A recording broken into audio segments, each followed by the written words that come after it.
একদিন এক জেলের জালে অনেক বড় একটি মাছ ধরা পড়লো। তারপর জেলে মাছটা নিয়ে দৌড়ে চলে গেলেন রাজার দরবারে রাজাকে উপহার দেওয়ার জন্য।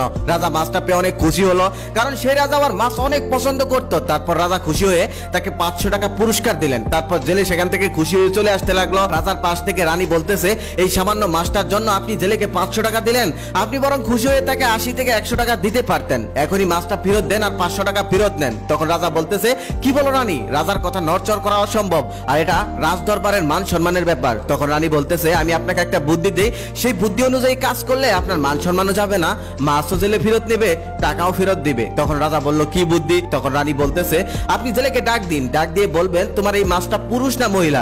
যদি ও মহিলা বলে তাহলে আপনি বলেন আমি পুরুষ মাছ খাই, আর যদি পুরুষ বলে তাহলে আপনি বলবেন আমি মহিলা মাছ খাই। তখন দেখবেন জেলে ঠিকই মাছ ফেরত নেবে আর টাকাটা ফেরত দিয়ে এখান থেকে চলে যাবে। তারপর রাজা জেলেকে ডাক দিয়ে বলল, শোনো, এই মাছটা পুরুষ না মহিলা? জেলে কিছুক্ষণ নীরব থাকার পর বললেন, মহারাজ, এই মাছটা পুরুষও না মহিলাও না, এই মাছটা হলো হিজড়া। এই কথাটা শোনার সাথে সাথে রাজ দরবারের সবাই পিক করে হেসে উঠলো। রানীও মুখে কাপড় দিয়ে মুস্কি মুস্কি হাসতেছে। তখন রাজা তার বিচক্ষণতা দেখে তাকে আরো 500 টাকা পুরস্কার দিলেন। এবার জেলের 1000 টাকা হলো। জেলে খুশি হয়ে সেখান থেকে চলে যেতে লাগলো। তার একটু সামনে যাওয়ার পর জেলের পকেট থেকে 5টা টাকা পড়ে গেল।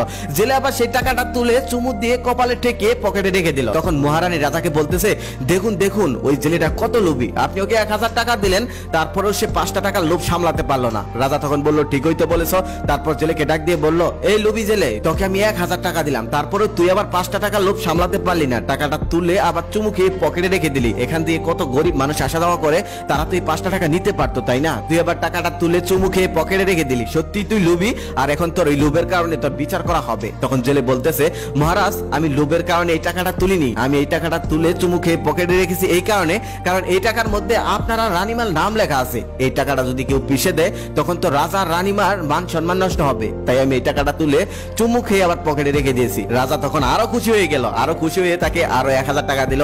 এবার জেলে 2000 টাকা হলো। জেলে খুশি হয়ে সেখান থেকে চলে গেল। জেলে চলে যাওয়ার পর রাজা মন্ত্রীকে ডেকে বলতেছে, মন্ত্রী, আজকে সারা রাজ্যে ঢোল পিটিয়ে ঘোষণা করে দাও, কোন শালা যেন বইয়ের বুদ্ধিতে না চলে, আর এটাও বলে দিও বইয়ের বুদ্ধিতে চললে 500 টাকার জায়গায় 2000 টাকা গচ্ছা যাবে।